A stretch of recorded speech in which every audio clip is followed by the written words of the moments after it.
சூட சாம்பிராணி இதெல்லாம் எடுத்துட்டு போய் காட்டுறது இல்லையா மாட்டுக்கலாம்? கொண்டு காட்டிட்டு வா. தேங்காய் உடச்சி கொண்டு காட்டிட்டு வா. தேங்காய் உடச்சி இங்கே வச்சுட்டு குட்டிலாம் எடுத்துட்டு தேங்காய் கூட சூடத்தில் காட்டி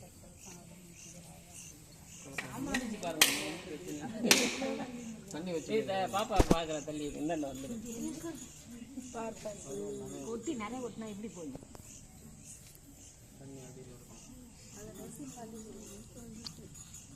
சார் தண்ணி கேட்டீங்க போடுறியா? எத்தனை மணிக்கு குடிக்கிறது?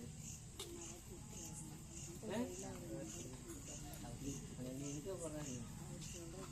தமிழத்தையும் வரி பண்ணிட வேண்டியது, தமிழத்தையும் வரி பண்ணிட வேண்டியது. அந்த தண்ணி குடிச்சிட்டு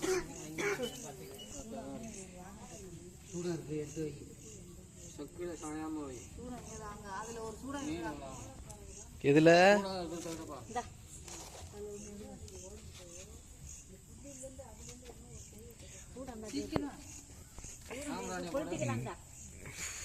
சாம்பிராணி போட்டு கொடு. இந்த